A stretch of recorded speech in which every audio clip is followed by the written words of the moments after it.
Zachary High. I'm Kaylee Roth. And I'm Jaden Bissett. This week, so many things have been happening in sports. This sure has. The Broncos have been tearing up the competition in every sport.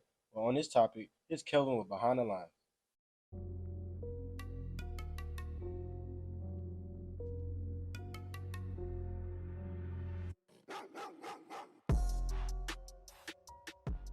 I'm Kelvin, and you're watching Behind the Line.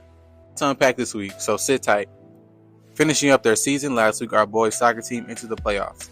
They kept pushing, but they couldn't get over the wall. They finished with a score of 3-1, scored by sophomore Coleman Mayhew off of a corner kick from senior Keaton Meese. Following, our girls soccer team tied with their opposing team with a score of 0-0 on February 1st. And shout out to Madison Ballard for working her butt off, making sure the other team didn't score. Last week, our girls basketball team defeated Woodlawn with a score of 54-51, and that win led to Coach McClure's 500th win. Congratulations, Coach. You deserve all your flowers. According to the Advocate, Coach McClure humbly said, "The wins are not special for me. It's the players I have coached and what they accomplished, not what I have accomplished." Well said, Coach. On February 7th, our JV basketball team defeated Skylandville 54-46, and following, our varsity boys basketball team fought a hard game and made it to 2 overtimes but fell short at the end. During the game, our student body gave nothing but energy. Here's a look.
Let's give a shout out to Drew Silman for placing first in a golf match against Bruder and West Feliciano. Last but not least, let's congratulate our Bronco Bells for becoming champions for the first time ever.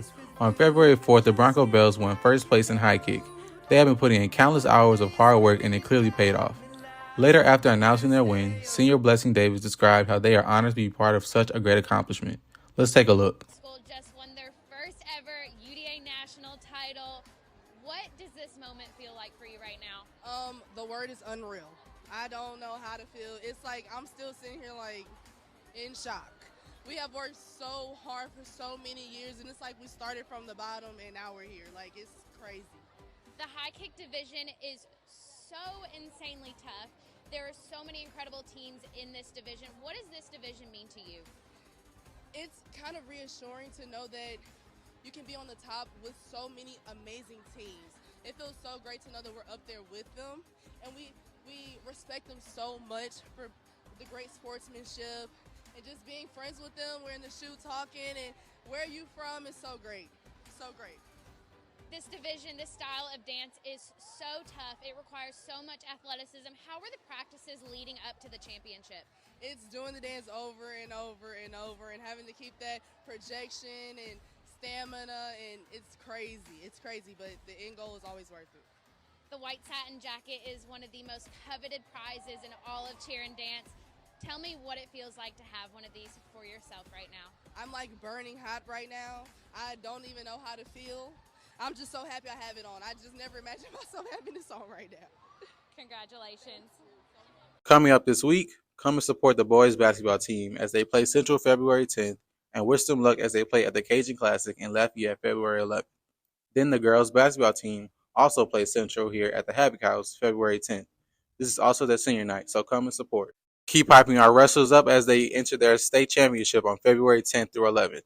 Here are the entries. Good luck to Gavin Meadows, Ethan White, Chase Rose, and Sergio Houston.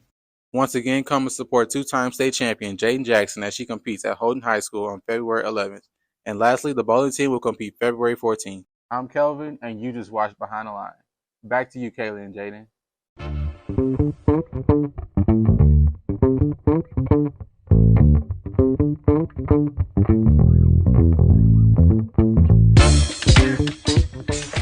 Hey Kaylee, did you watch the Grammys the other night? I sure did. I only watched it for Harry Styles though. His outfit was amazing. But did you see Beyonce though? 3 Grammys, not 1, not 2, but 3. My girl breaking records. Y'all better put some respect on her name. She's definitely making history. Well, with more information on this topic and many others, here's Camry and Michaela with this week's Globetrot. What's up, Zachary High? I'm Michaela Washington. And I'm Camry Houston, and this is Globetrot, where we travel around the world and explore news.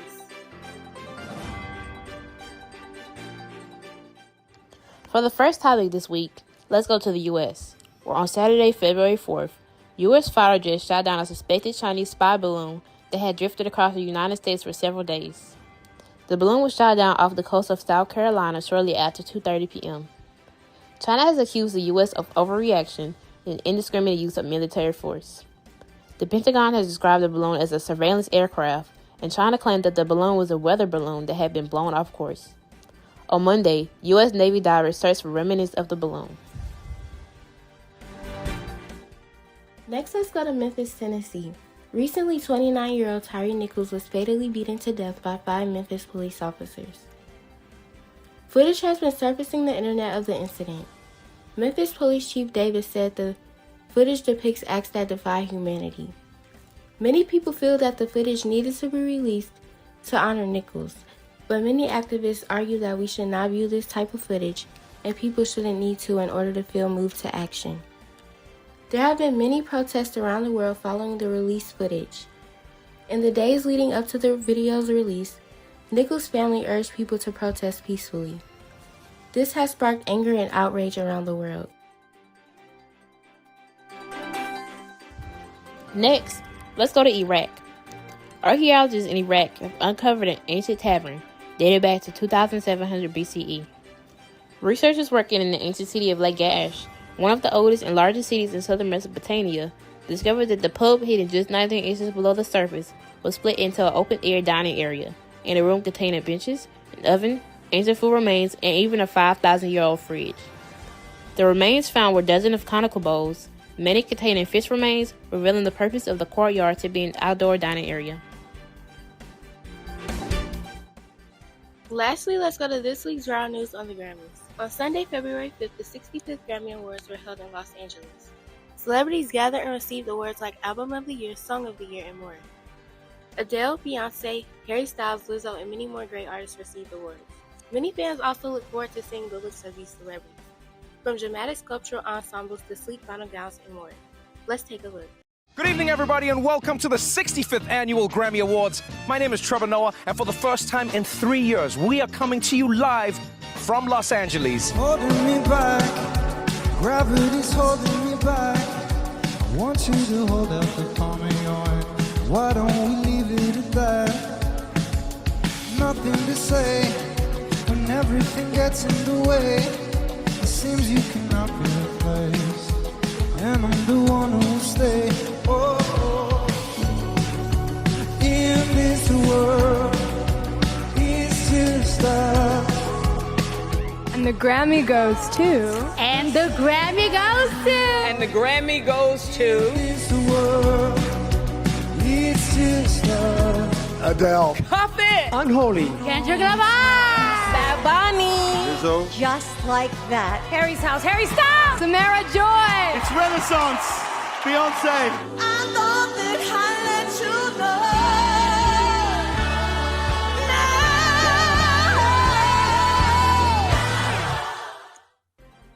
The Grammys are awards presented by the Recording Academy of the United States to recognize outstanding achievements in the industry. Actress Viola Davis achieved EGOT with Grammy win for her audiobook, which means she received an Emmy, Grammy, an Oscar, and a Tony Award. She stated, "I wrote this book to honor the 6-year-old Viola, to honor her life, her joy, her trauma, everything, and it has been such a journey. I just EGOT," as she received her award, and Beyonce earned the title of most Grammys won in history. Well, that's all for this week's Globetrot. See you next week to explore more news around the world.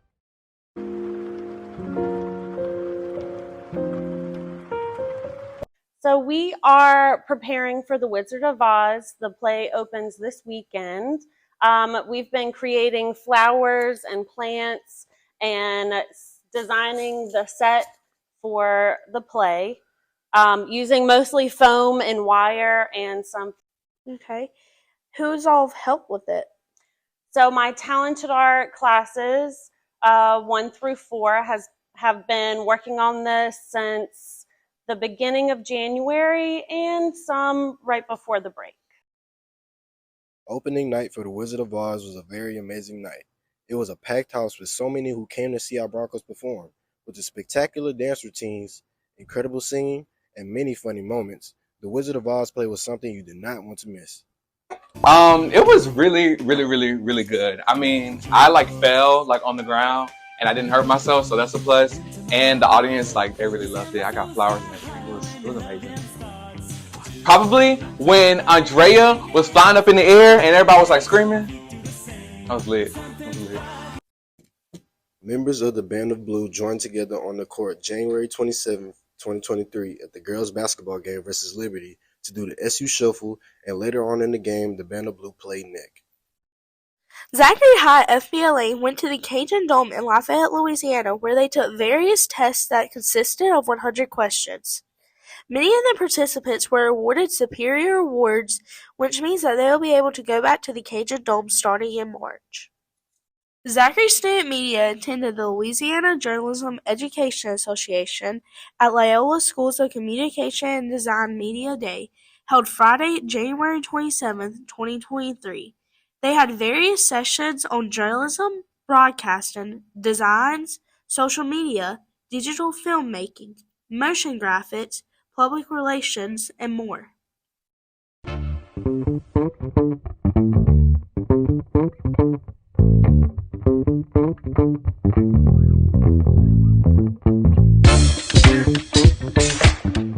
Kaylee, this week is Consulars Appreciation Week. It's honestly crazy how much our consulars do for us that doesn't get recognized. Yeah, they help us out so much in so many ways that we don't even know. All I know, you guys better give your counselors some love next time y'all see them. Yeah, I know I will. Well, on that note, here's Zora with scheduling with the counselors. Counselor in 2012. I became a counselor because I was currently working in the education field since 2006. I saw where there was a need to be able to help students, so I went back to school to work on my second master's, and I decided to be a school counselor, also studying in mental health. The most exciting part of my job is being able to see students walk across the stage and graduate, even seeing old students who are currently in college or students who have come to you and thank you for all the help that you have done to push them through. Or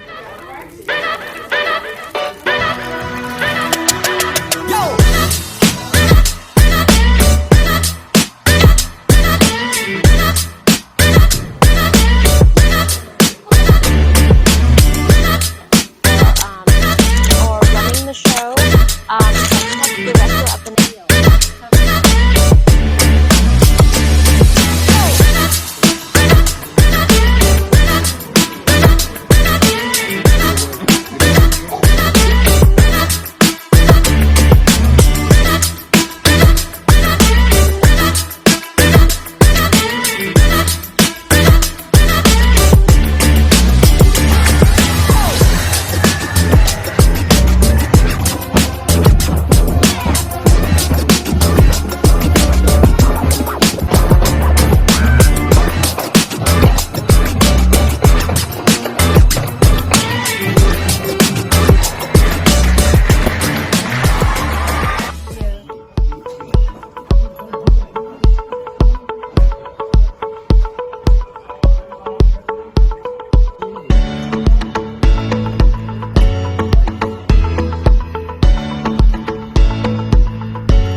Scheduling is coming up next week. Hope you guys have a lot of ideas for the upcoming school year. This is Zora, and I'll see you next week on WZHS.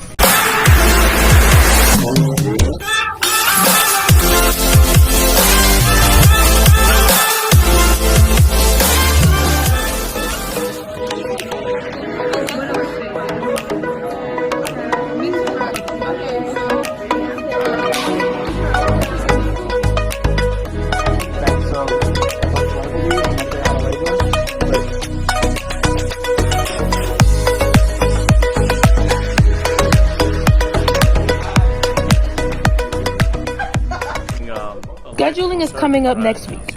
Hope you guys have a lot of ideas for the upcoming school year. This is Zora, and I'll see you next week on WZHS.